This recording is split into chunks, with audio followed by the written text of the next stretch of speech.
it takes commitment, it takes decision, it takes action, and it takes a surge of momentum to catapult your life.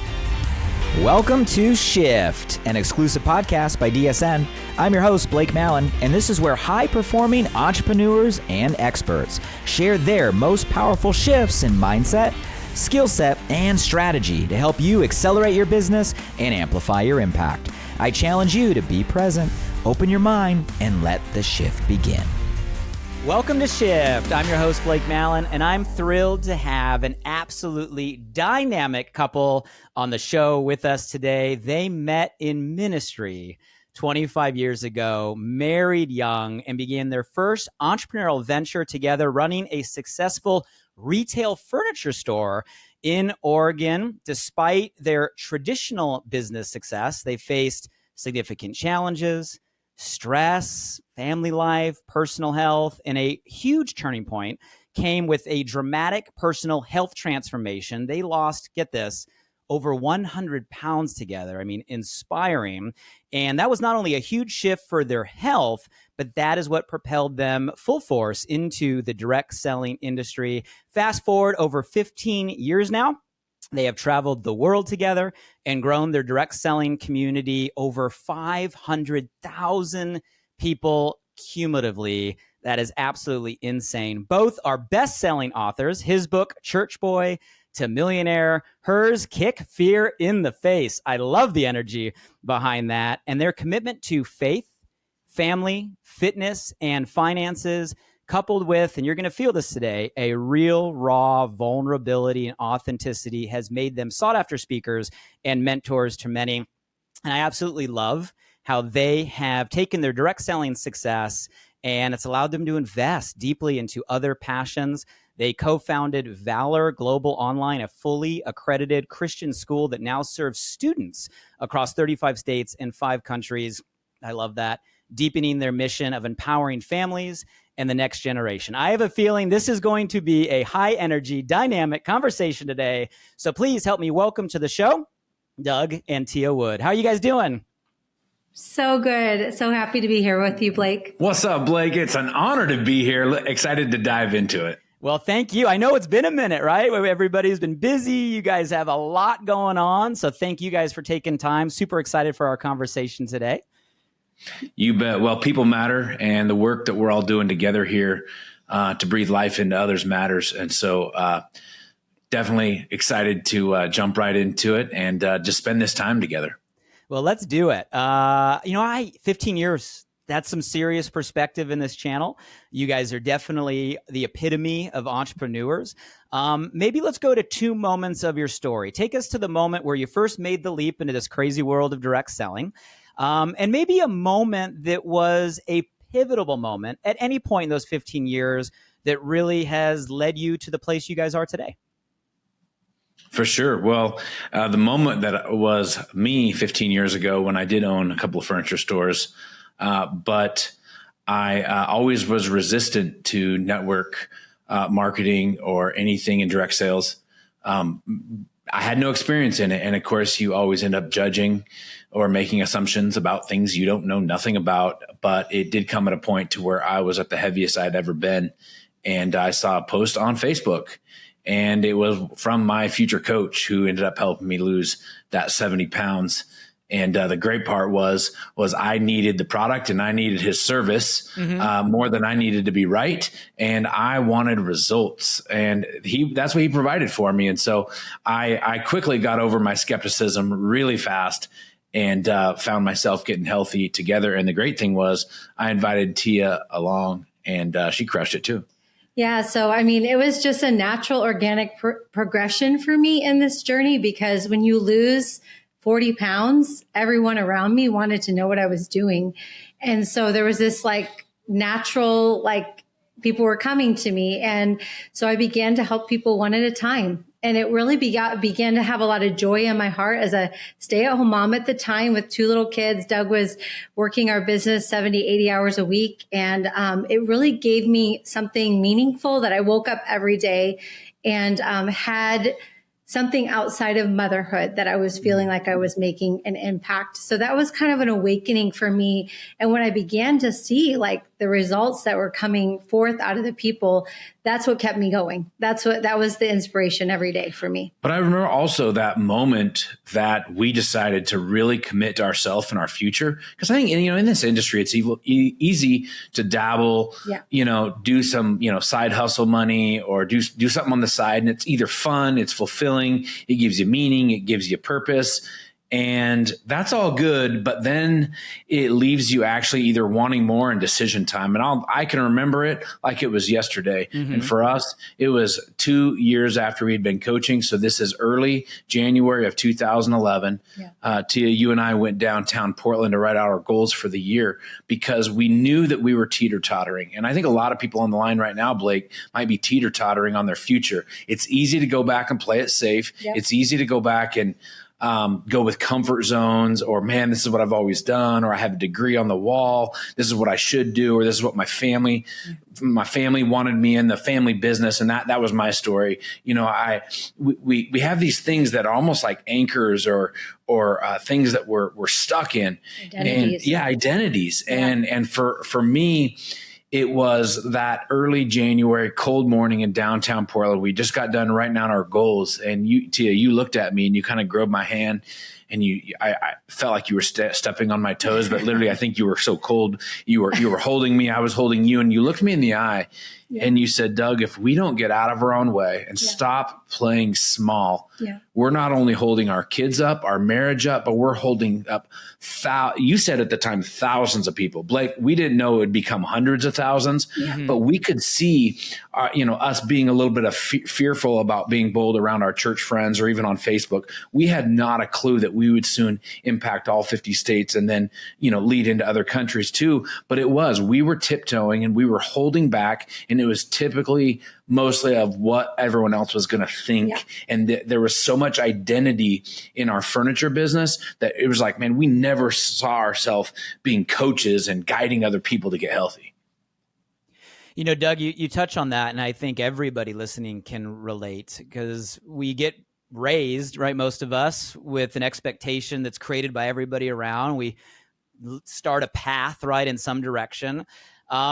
And then a lot of times entrepreneurs, there's something in us that it doesn't feel right. It feels incongruent. It doesn't feel like it's us. Go deeper at that point on identity. And was there something there? Was it just Tia's words? Was it you thinking about your kids and your family? Like, what really in that moment allowed you to overcome that family business, that traditional path, and go all in? I'm curious.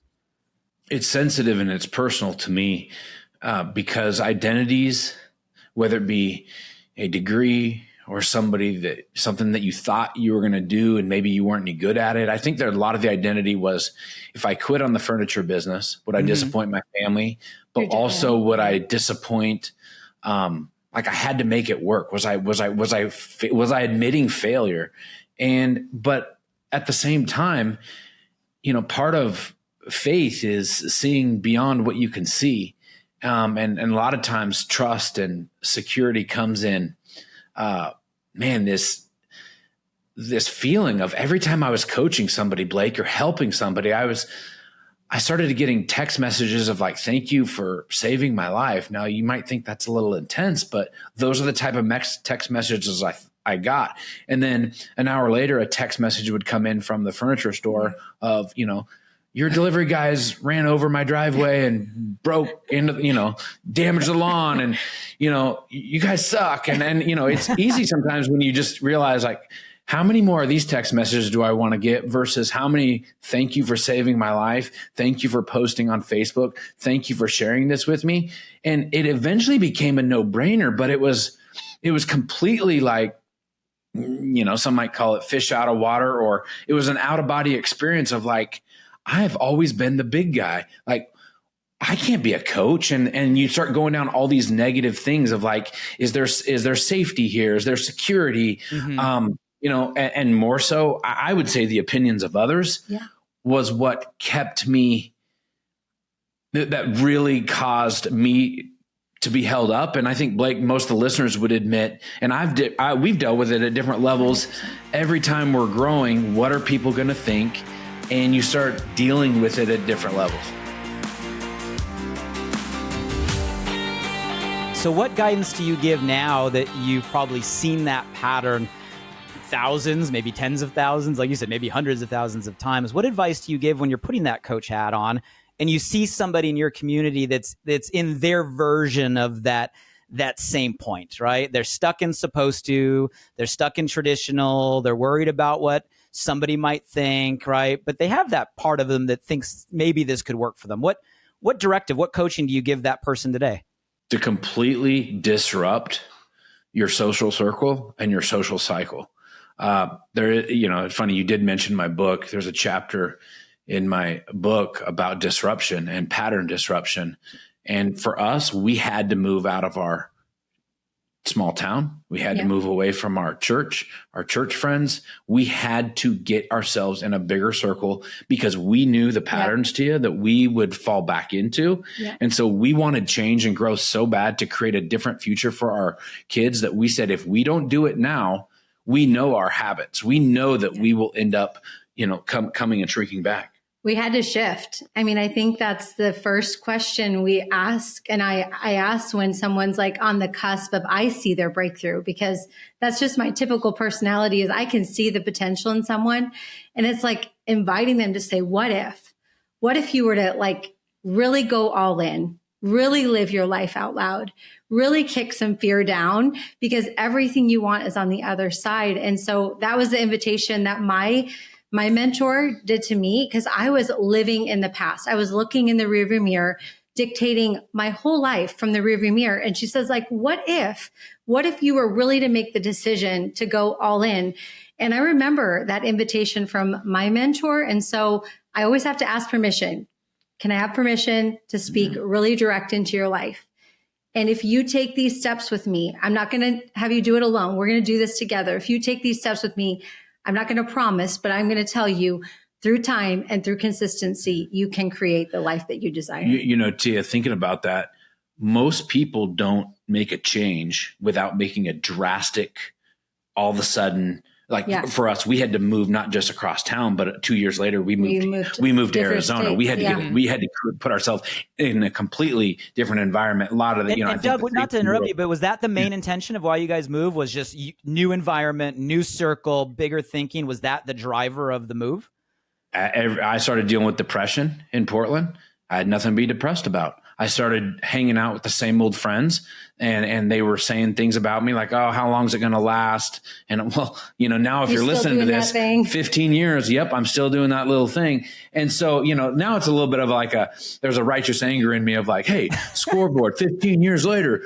But when you make a drastic change, when you want to do something, it takes a drastic decision that can allow for zero compromise. I believe small incremental change help build and form new habits. Yeah. And people are like, oh, I'm just going to take it one step at a time. Yes, take it one step at a time. But when you say I am doing this, it takes commitment, it takes decision, it takes action, and it takes a surge of momentum to catapult your life, whether it be into a different circle or a different income bracket or a different health place in your life. And then from there, you start building new small incremental change and habits to maintain or improve upon that. But to do it, you just got to go. You just got to do it. I love the energy behind that, because we've all heard like you become like those you surround yourself with, right? Look at the 5 people you spend the most time with. Like, and I believe, don't misunderstand me, I believe all that's true, but it's rare that you hear, no. You are so committed to changing that circle that you relocated, right, in a totally different state just to shift that environment. I love the energy, Doug and T, you're giving on disrupt, right, create radical change.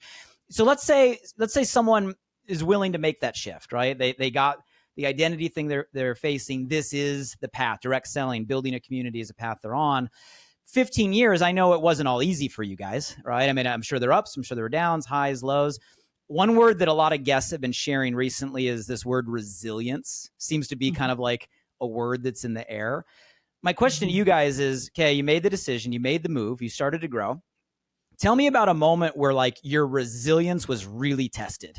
Like, and what did you do in that moment to actually keep going, right, and get you to where you guys are today?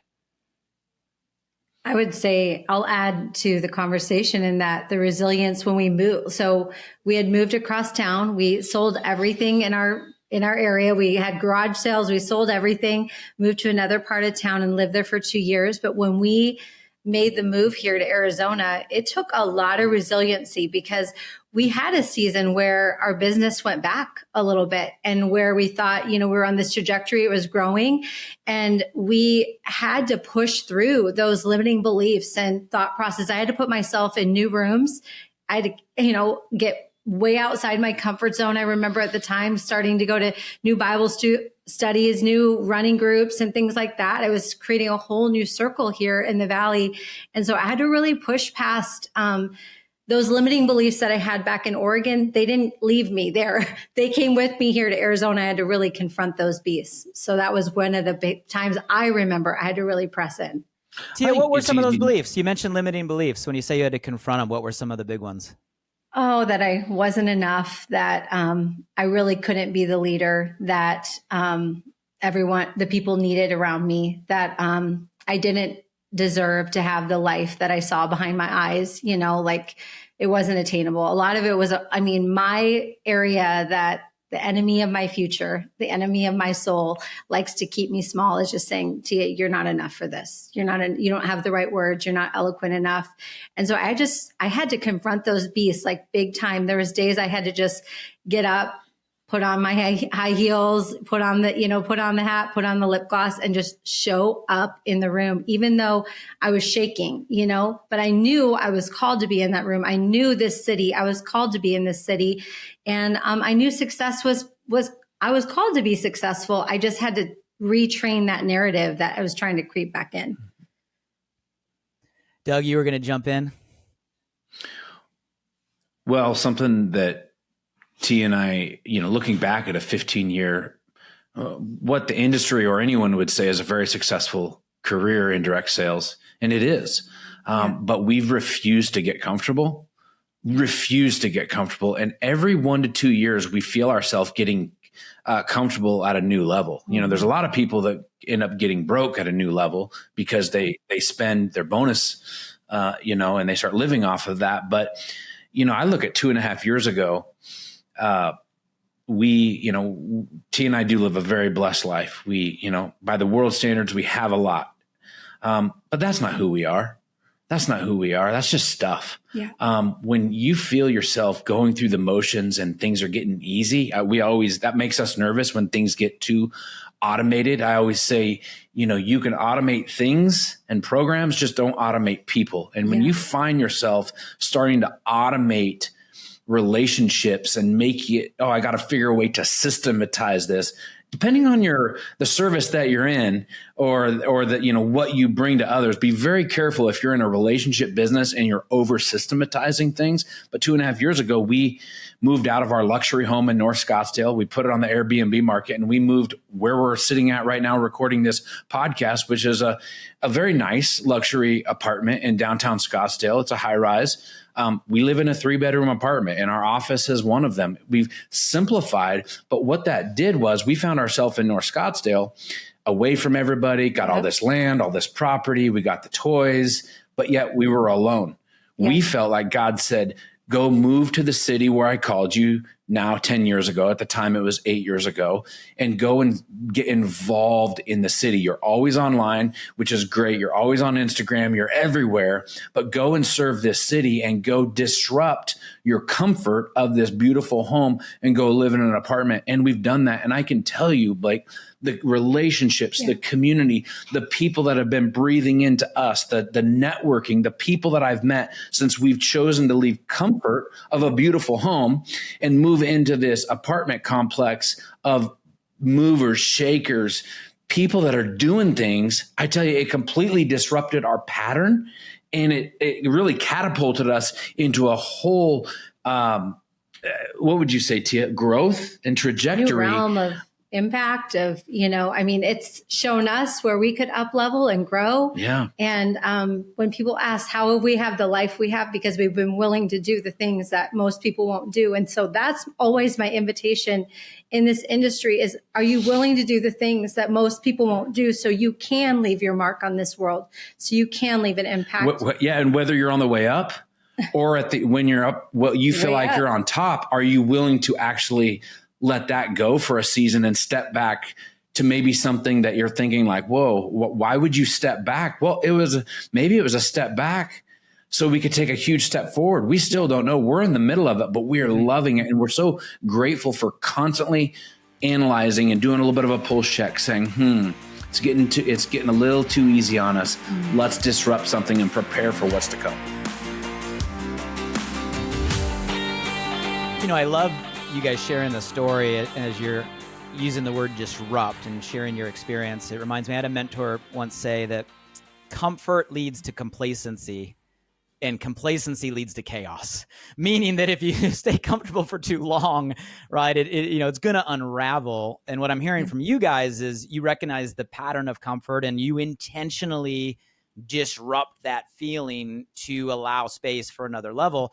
You've mentioned it a couple of times now in your physical environment, right? Moving to Scottsdale, moving right to the high rise. I'm curious, has that pattern worked in your guys' experience in any other parts of your business or your life outside of your physical location where you're just like, no, we're going to disrupt the norm here? Can you think of another story or another experience where that pattern worked? If so, I'd love for you to share it. I mean, go ahead. Well, I think the name of my book, Disrupts, Church Boy to Millionaire. That seems to get some people excited, but that's a little bit about my faith journey and willing to leave. I was told growing up, be careful, don't chase money. Money is the root of all evil, except they left out the actual verse. It's the love of money. And so I had to understand that my grandpa had my best intentions and so did my dad, but they just didn't, they were only leading me out of what they knew and what they had seen, and that I needed to go disrupt and find my own path a little bit. But that's the first one that comes to mind. Well, we've definitely done it in our physical health. Like we've never become stagnant in our own physical health. I mean, Doug turned 45 last year and he thought it would be really great to do a fitness competition as a couple, which I kind of went kicking and screaming. But had you guys ever done anything like that before? Never. I mean, we lost 100 pounds, but it's one thing to lose weight, but then we had been in this journey of getting our physical fitness, and we had hired a personal trainer about a year and a half prior. Yeah. So we were building muscle, but Doug's like in October in his birthday is in April. He's like, hey, I think I want to do a fitness competition for my 45th birthday. I'm like, oh, that's great. I'll support you, babe. And he's like, no, would you do it with me? And so that was quite a journey. And then Doug can probably elaborate. It inspired a lot of people in our world. So that was really exciting. But the listeners, I want everyone to understand this. The work you do today actually doesn't matter today. It's not making that big of a significant impact on your world today. It is going to make huge impact in 2 to 3 years from right now. I go back to 10 summers ago. We moved here to Scottsdale. We went out to hike our favorite mountain now, Pinnacle Peak. And I remember us going out there. It was all happened on the same week. First of all, I'm driving to church, Blake, on one Sunday morning. And I was feeling pretty cool. I just left Portland, Oregon. I just bought my first brand new car, and I bought it up there to save on taxes because Oregon was an income tax free state or a sales tax free state. And I bought a brand new Lexus, and I was really proud of it. Well, on the way to church down here on a Sunday morning, I'm rolling to church, feeling pretty good with my family. I don't know. I don't think cars are that much now, but I look to my left, and there is a Lamborghini. On my right, there's this fluorescent G-Wagon. And I'm like, Tia, oh my gosh, I'd never seen a Lamborghini live in my life, Blake. I'm like, we're in a completely different city. More. 2 days later, we go out and hike this mountain. There's all these fit people running this mountain with their shirts off. We still had I had my shirt on, and I wouldn't take it off. And I'm just thinking like, man, I felt literally so exposed and so small in this little city. And now it's funny. Today, we go out and run that mountain. I take my shirt off. Tia's in her sports bra. We're usually the fittest people on the mountain. Forget about the cars we drive because that's just stuff. But yeah, like it's amazing that we just continued working and kept our head down and kept loving people, serving people, being available. When it was New Year's Eve, everyone's going out to party. We were staying home to serve our team, love our team, finish the end of the month, getting up the next morning, sending texts and cards of gratitude. And we did that for 3 to 4 years living in this city of Scottsdale. And now today, people fly in from all over the world to spend time with us, but it's because we stayed disciplined when we weren't seeing fruit. And our health has drastically improved because of repetition over and over and over again. I kind of figured it'd be a pattern. I love it. I can't say I've heard that from any of our previous guests, or really even in the personal growth space, right? Of disrupt your environment, disrupt your health routine, right? Get uncomfortable. And you guys are obviously the epitome of that. Congratulations on the show. That's amazing. Thank you. And it doesn't matter if you're in health and wellness. Obviously, I know there's listeners here from every service, every product, every background. But entrepreneurship, it's an endurance sport, right? It doesn't matter what you're passionate about, sharing today. Health is core to everybody. Would you guys say that your health, absent of the category you're in, would you say that the discipline, right, the focus you put into your health has helped with your life, your business, your successes in general? Oh, 1000%. I mean, it was this literally, I'm a faith-based girl. I was raised in the church. But I feel like until I got my physical health in order, my spirit didn't really come alive.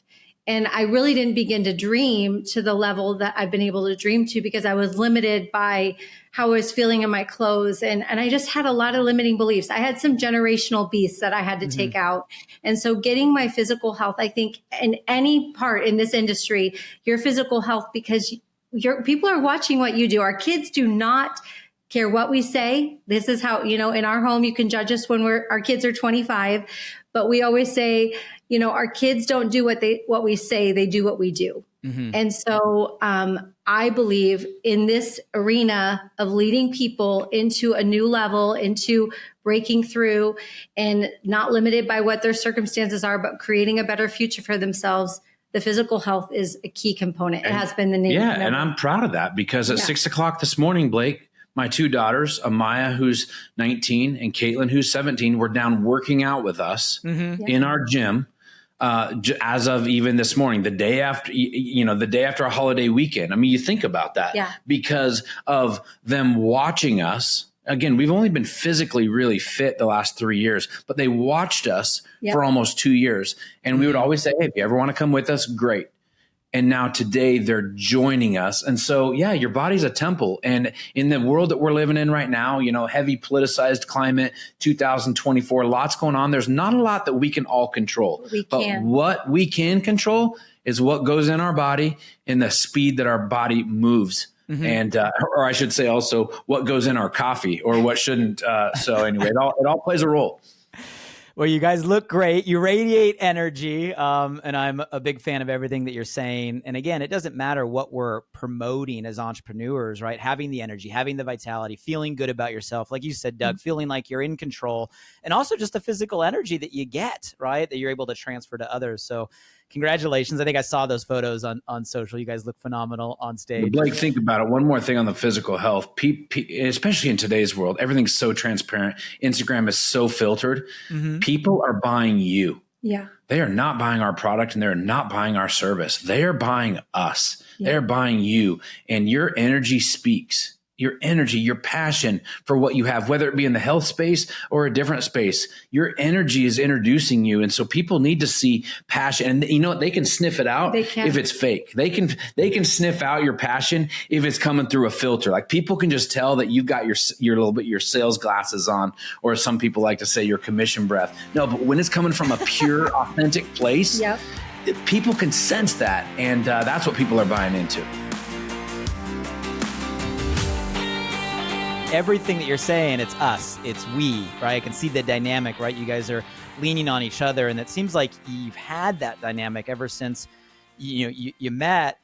Let's talk about that, because just the fact that you're entrepreneurs and building a business as a couple, and not only building as a couple, you guys have branded yourself phenomenally as a couple, which is unique in this space. Let's talk about that. Like, anything that you found that allows you to be successful doing that? I'd love to know how you see each other's strengths and gifts and how that works among the two of you. Let's talk about just building as a couple. Any insight? Oh man, this is one of our favorite topics. You dive in first, baby. Okay, I will say it has been a learning process. We've had to learn our dance. We actually show up on most personality assessments very the same. Okay. So we actually have to hire people to, be the organization on the back end. We have a lot of teammates, a lot of our, thankfully, we've attracted some amazing partners in our mission of what we're doing, because we were not the most organized people, but we had the passion. And so over time, we've, have the right people in place. But that's one thing that's unique about Doug and I, that people are like, oh, who does this? And we actually are very much similar in our personality strengths. We love well, but we both avoid really well too, which creates, used to create for some great fireworks, but now we've learned how to do that. I would say the biggest thing, Blake, is we are on the same team. Yep. If this business has forced us to communicate and not avoid things, but we're on the same team. We're both putting things into the same bucket. We're not keeping score. So if Tia's putting the kids down, or if I'm out starting a conversation or doing something on social, those are equally important to the job, to the Wood mandate that we have. And Wood, for those of you who don't know, that's our last name. So we call it the Wood bucket, the Wood mandate that we're supposed to fulfill while on this side of eternity. And so, we're on the same team. And number two is, I don't coach her and she doesn't coach me. We give each other suggestions, but we do stay disciplined when things are heating up, or even if they're not heating up. I love her too much to try to tell her or coach her something that her coach, which she has available to her, can help her with. And so that's one thing that we've held true, is we keep our marriage first. And we even if I know what I have to say is right and she needs to hear it, and vice versa, that I need to hear something, she'll just be like, call your coach. That's what they're there for. And one thing that we did early on, and I'm grateful, I can remember the one night that our mentor literally got on, I think at the time it was like go-to meeting or something like that. Or it was not Zoom. It was something. And she's like, she got on, it was probably 10 o'clock at night, and just spent time with Doug and I, really helping us get on the same page. And so I am grateful for the mentorship that we've had along this path.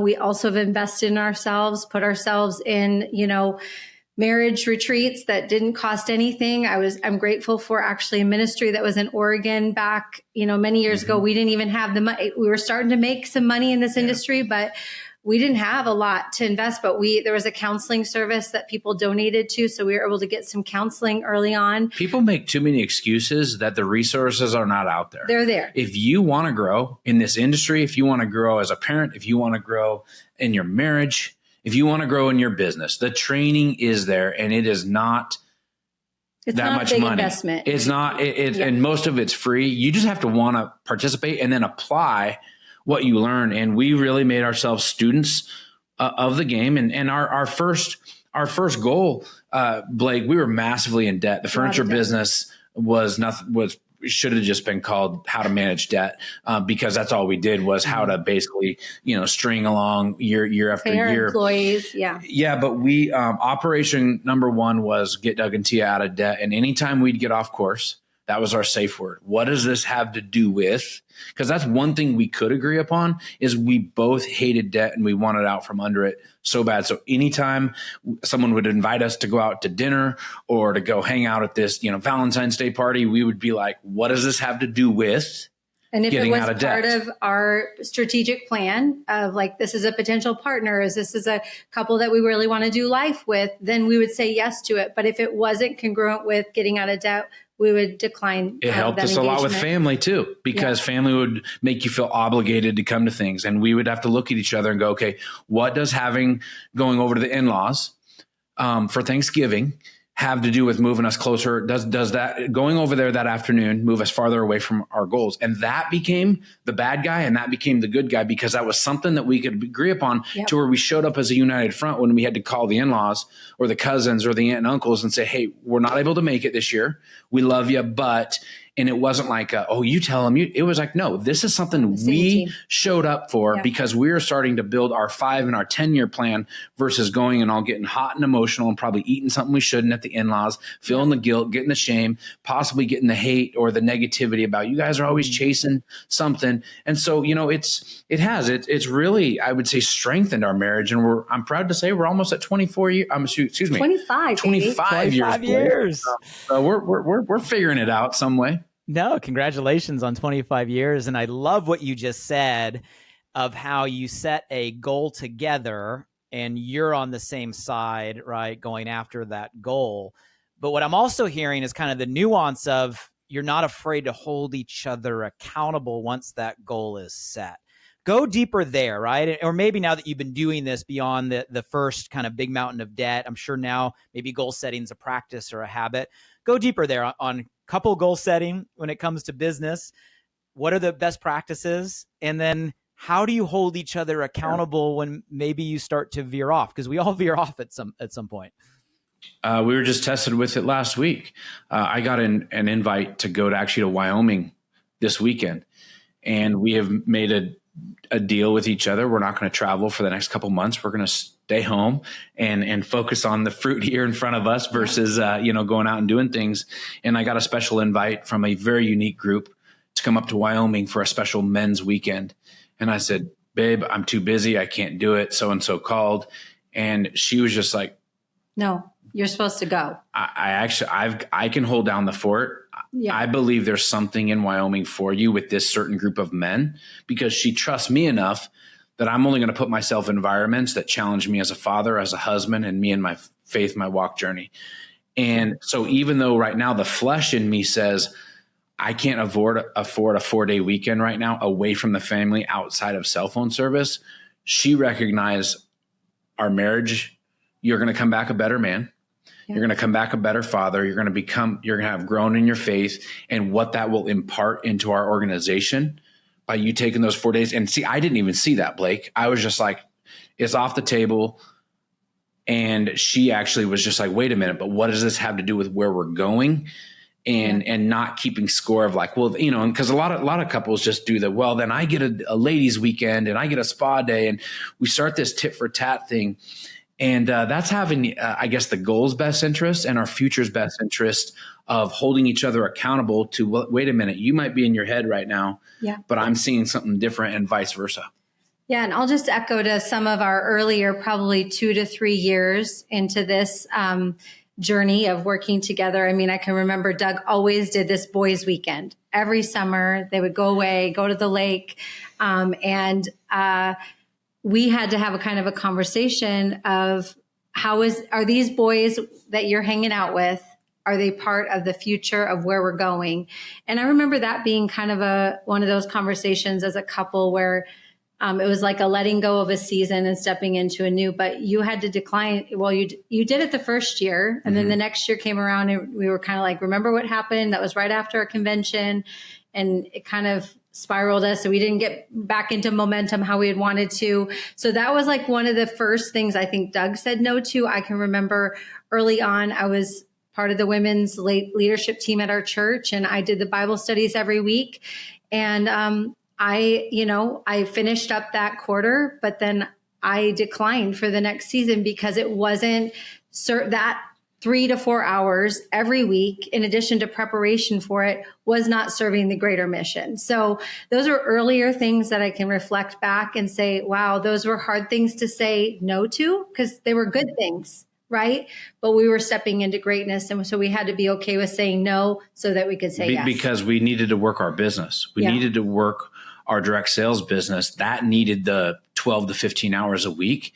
And even though her volunteering at the church was a good thing, she had done that for a lot of years. And it was okay to say no temporarily and yes to what we, ultimately wanted. Mm-hmm. Well, you guys have a beautiful dynamic. And I know everybody that's listening, like, this is something we can all apply, right? If you're in a relationship or a partnership, you got to have a common goal. And what I'm hearing from you, Tia, is you got to have the strength to hold your partner accountable to it, but also the grace to allow them to bend when it's in the best interest. And you guys do that dance so beautifully. We're watching it here live, which is amazing. Probably if someone's listening to this right now, they want their business to grow, right? They have an aspiration. They're doing the work to plug in and learn from people, right, like you with the experience. So let's say we have a goal. What guidance can you give to what you just said there? Like, putting in the time, doing the work, what type of sacrifice does it take? What philosophies, right, or coaching do you give when it comes to like the time and the effort matching the aspiration?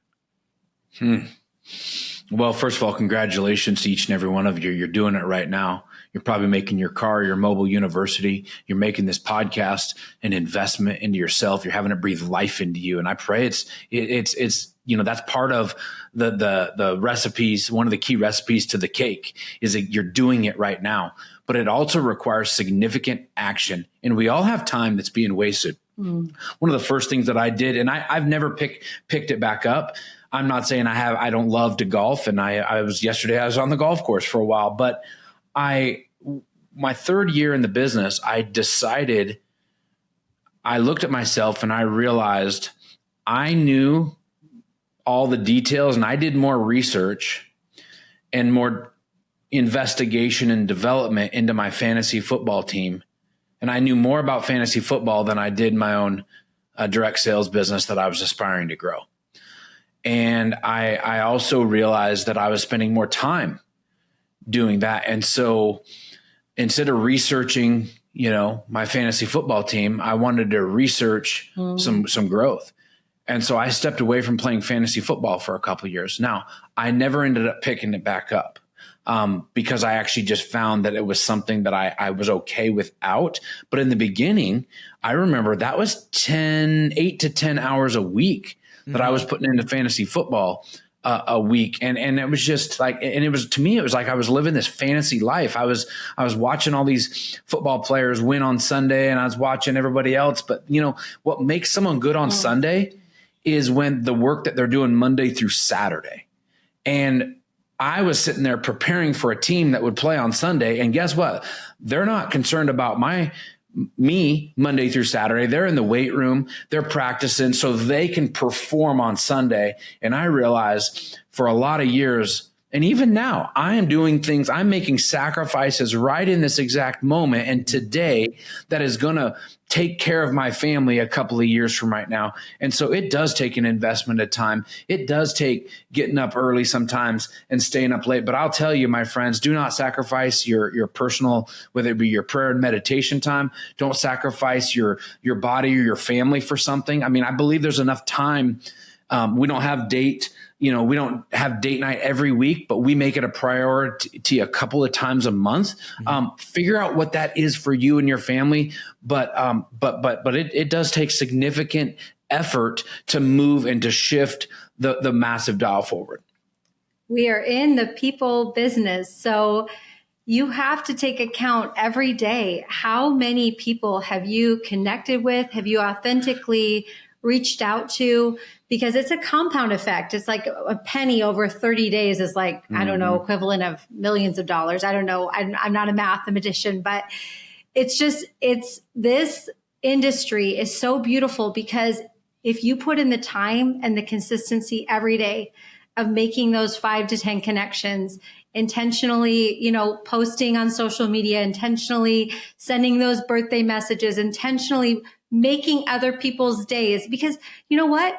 People didn't wake up today thinking about you. They didn't. They're thinking about themselves. They're thinking about the stresses that they have going on in their life. And what if you could be the one that thought about them and sent that message that said, I woke up today thinking about you. I couldn't get you off my mind. I just want you to know, I remember when, and just encourage people. And that's literally when people ask what I've done the last 15 years, that's what I do. I just every day put in the reps. I consistently focus on my own physical health. I consistently focus on how I'm parenting my children and making sure that I'm filling their love boxes. And I connect with people every day. I make phone calls. I pick up the phone. I don't depend on social media to actually do it for me. I love social media. I think it's beautiful, but there's nothing like inviting someone to have a cup of coffee or inviting them to go to lunch or, hey, do you want to grab dinner next week as a family? Because people are lonely and they're feeling isolated. And this industry that we're in, it's so beautiful because we get to step into their world and serve them.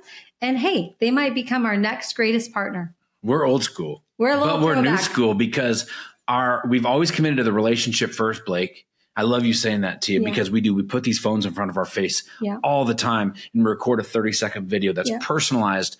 But I love that because we have nothing but focus on people first. And we know that the business will take care of itself. Absolutely. And 15 years later, people can feel that the connection matters, and the business is still taking care of itself because you focus on the one, and everyone takes care of themselves from there. Well, let's go there because you guys are dancing on it, right? You're kind of telling us in your story, your daily method of operation, right? You're also, you mentioned old school, new school. 15 years is great perspective. I mean, you guys have been at it at the highest level for a long time to get a lot of perspective. And I think everybody across the channel knows we're kind of in a season of shift, kind of pun intended, right now. Post-pandemic, right? Everything that's going on in the world. From your guys' vantage point, what are you seeing that's working today? What are you doubling down on? What's the main messages you're really giving to your community? Where is the focus or the intention going today, right, to accelerate in the climate we're in? I'm curious. Authenticity is the currency of today. Explain that, because we hear that all the time, right? Like authenticity. So what does authenticity really mean to you? And maybe more practically, what does that mean on like a daily basis? Do you really, Blake, do people talk a lot about authenticity? I hear the word, and the reason I'm putting it back on you is I don't hear too many people going beyond what that word means when it comes to how they're showing up or what they need to do. And you guys are professionals at it, right? We can feel it. Yeah. It's why you have a community, right? That size that it is. So I'd love if you unpack that for us. Well, I would add, people don't connect to your perfection. They connect to your pain points. They connect to the things that you're battling today, the things that you're up against, as a mom, as a wife. I woke up today, I didn't want to work out with Doug at 6 a.m., but because the truth is, because we had ice cream last night. I did. We did. Yeah. And I guess what? I went back for a second bowl. And yes, I'm a coach. And guess what? I woke up feeling guilty this morning. Yeah. And guess what? I worked out anyway. I already did a story to my team about exactly where I'm at and how I'm dealing with the pain of regret this morning. Yes, I'm in great shape, but it doesn't matter. Like our stories. And after I sent that message out to you, I had more people say, "Oh my gosh, Doug, thank you for telling me that." Me too, because the truth is we're all figuring it out behind the scenes, but very rarely are people telling you the full story. They're just telling you what you need to, what you should do. Yeah.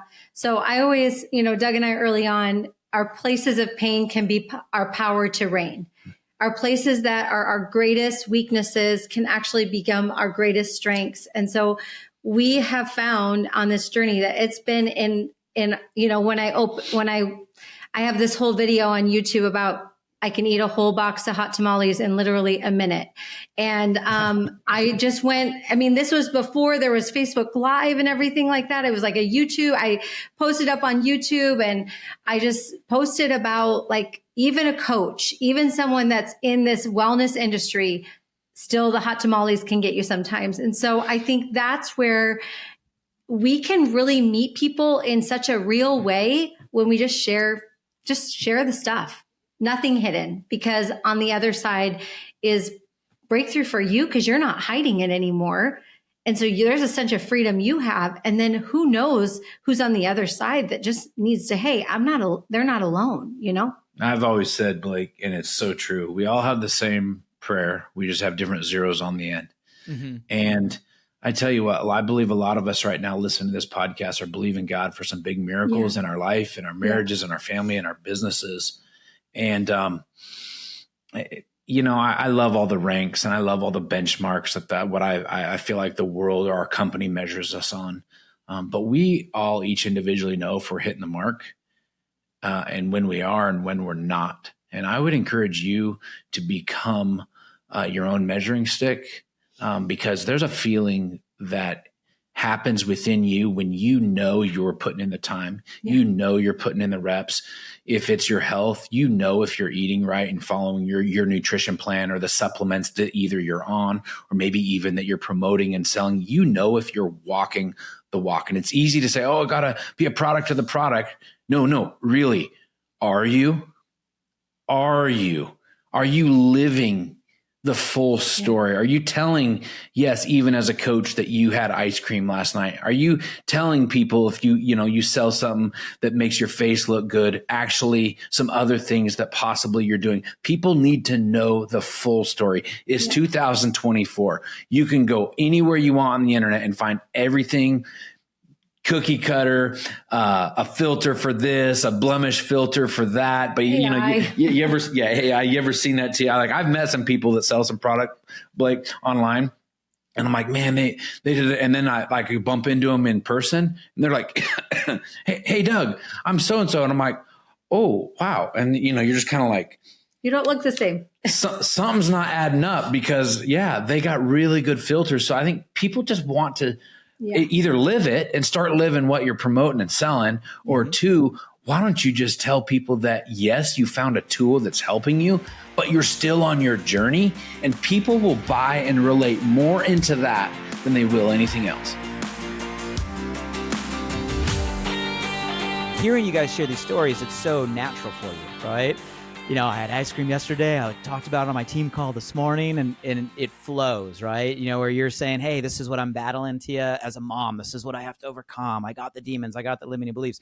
Yeah. Just in your guys' story here, we can tell, right? It's natural. My question for you is, has it always been that way? Is this just who you guys are and how you were built? Or is this something you had to learn, as funny as that sounds, right? In order to be, right, this open? I'm curious either way. I think it was an invitation early on in this, in my coaching journey. Was my coach just said, are you ready to live out loud? And are you ready to share this? And I had a terror barrier for sure. But I think once you bust through that first wall and the next wall comes, you're able to be like, you have some street cred, like, oh, I busted through that wall. I can bust through this wall. And so I think this is an invitation, like what's holding you up right now? Like, and are you ready to bust through it? Because it's all in the decision. Honestly, you're the only one holding you back from the next level of breakthrough, the next level of what you want to accomplish. And so, I would say that it was an invitation from someone that I trusted. I trusted him. He was adding a lot of value to my life and helping me, lose 40 pounds. And so when, he had been coaching me week by week, and I said, he's like, are you ready to live this out loud? And I'm like, well, not really, but if you think it's going to help me. And so that's really been my journey of just saying yes. Was it hard at first? Was it awkward? Was it scary? Was it hard, or did it come easy once you did it? So awkward. Can you remember when you pushed the first time you posted your story to social media? Yeah, I was scared out of my mind. And then I found out how many people actually related to me and how many people wouldn't comment publicly, but they would DM me privately saying, oh my gosh, Doug.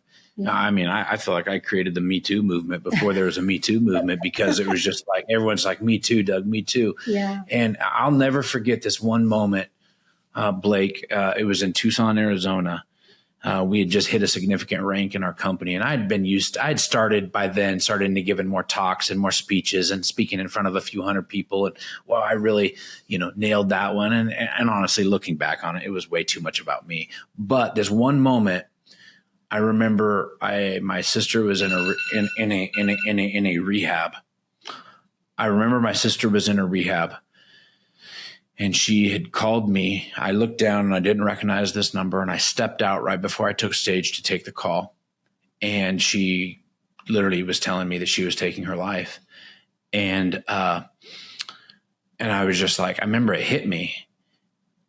But I'm a pro. So I'm going to go out there and I'm going to go out and quote unquote nail my talk. And I got on stage and I alluded to something going on in my personal life. Obviously that was her story, it was my story. I didn't know if she was going to be dead or alive by that night. She was in a place all alone. I can freely tell this story now because of the miracle that God has done, but I didn't know, Blake, what was happening, but I alluded to something was going on personally in my family during my talk, and it just kind of naturally came out. You know how many speeches I'd given where people are like, oh, good talk, knuckle bump, Doug. Wow, you changed my life, Doug. I got off that stage and I felt like half that audience came up to give me a bear hug and basically said, me too. And it was about a quote unquote family situation. I didn't even say what the family situation was. And I realized then Doug, start talking and be more authentic to real life of what we're going through. That even if I made all the money in the world, even if I made the highest rank in my company, my sister is still going to have to deal with her mental challenges. Like, that's just called real life, and everyone's going to have to walk through it. So we started sharing more openly about our health journey when we'd gained back 10 or 15 pounds, or when a family situation was going on, but we would just more so show how we'd keep going. Yeah. And you know, what didn't let it stop us. Your grandpa passed away, and people were like, you know, thinking it's like, yeah, his grandpa passed away. He went into eternity, you know. But some people are like, oh, you should have canceled that event. Like, if my grandpa died, I would have never got up and spoke a week later. I'm like, well, why? Old people die. You got to keep moving on. Like, I love him, but how I can honor him is by actually championing me and my family and keeping my, you know, one foot after the other. And I think it's just maybe it's a victim's mentality that some people have, like, all life needs to stop. I need to stop building my direct sales business for 2 months and mourn and go deeper into debt and put on all this weight, and then I'll talk about it. No, in 2024, got to talk about it. Talk about it as you're figuring it out, because people want to actually just see that they can do it too. It gives them courage to stand up. Well, thank you for going there and sharing that story with us. I'm happy to hear. I think that God came in, and there is another side. I got the hairs on my arms standing up, because me too, right? I've had a similar moment in a family situation. But more so, you sharing that, I think everyone listening can relate, right? That we all go through stuff. And what I'm hearing from both of you is, don't hide it. We all go through it, and sharing it creates that connection, makes it real. It is that authenticity word that is working today. And that's obviously why you guys are building a movement, right? A community around who you are and what you're doing. You know, I want to be mindful for time. You guys have already given us so much here. Is it okay if we do just a rapid fire round and then closing thoughts? Yeah. Is that okay for you guys? I'm going to ask you 3 questions. Like, there's similar questions I've asked most guests. You can answer in like 1 word or a short sentence, and that's it. There's no right or wrong. Is that okay? Perfect. Do it. Okay. So shift, right? And the reason the show is about shift is not just because we're in a season of shift, but really I've been obsessed with the concept because in my own journey, I learned early the power of a single mind shift, right? That one mind shift, right? Going from, like Tia, you were saying earlier, that limiting belief to a new belief can change the trajectory of everything. So my first question for you guys, first thing that comes to mind, short statement answer. In your professional life, your career, what has been the single most significant mind shift that has gotten you to where you are today professionally? People are always going to be people, but keep loving them and moving forward anyway. I love it. Tia? Yeah, I would say, you know, shift, stuff is going to happen. But will you be willing to shift into the ability that, who knows if you don't let that one person that messages you on social media, why are you posting again? Don't focus on that. Focus on the one that's looking for you today. I love it. Same question in your personal life. Has there been a significant mind shift anywhere in your personal life that has allowed you to become who you are today? We would not be who we are today if we wouldn't have made that move from Hillsboro to Tigard, and from Tigard to Arizona, and from our dream property. We bought our dream home and decided to shift and move here to the heart of our city in condo living. So everything, you think you arrive, but you never arrive. There's always something more. And then last question, let's say you had the whole channel listening right now. Every distributor, consultant, representative, term that we call ourselves across the world. And let's say you could snap your fingers right now and instantly give the gift of a single shift to every single direct selling entrepreneur. What gift would you give them? The work is worth it. The work is worth it. If you love people well, which is the work, this is a people business. Love people well, serve people well. If they're only making you money or seeing them as a future dollar sign to your strategic plan, that's not loving people well. Go and serve them. And I promise you, I don't care what company, what industry you're in, the money will take care of itself, but go love and serve people. Beautifully put. Well, I'll let you guys wrap up. If there's any other closing thoughts on your mind, your heart before we round out to call. We've already covered so much today. Thank you guys for who you are. Thank you for your time and your energy and your intention today. I know everybody listening is going to get something on the journey they're on, whether it be the dynamic as a couple or how to align on goal setting, right? Or the ability to shift identity, right? On where we're at, and that it's okay. Or I think for a lot of listeners, it's really going to be showing up authentically as ourselves and sharing those pain points, because it is me too. It is what we're all going through. You've given us so much. Before we round out today's conversation, is there anything left on your mind or your heart that you want to leave our listeners before we conclude? There is one, Blake. Thank you. Yes. Thank you for the work you're doing. Yeah. And thank you for serving us so well, all of us as listeners. This is amazing. And please don't stop doing what you're doing, because this is a huge blessing. Yeah. Thank you for this opportunity and this conversation. I pray, my prayer is that it awakens hearts and minds, that they too can bust through those limiting beliefs and create the beautiful life that God has put you on this earth to accomplish. Thank you guys. Thank you for your time. Thank you for your heart. Thank you for giving us everything you gave us today. And for everybody listening, this has been a gift, and it's now a gift you have the ability to share. You know where to find us. You can see the beautiful dynamic with Tia and Doug on YouTube. You can listen on all the places, all the platforms, Audible, Spotify, and so forth, shiftpodcast.com. And Doug, Tia, thank you guys for the example you are. Thank you for being a light. Thank you for the work you're doing in so many people's lives, and wish you the best in all the endeavors that you have going on. And thank you for everything you've given us today. Until next time, I appreciate you.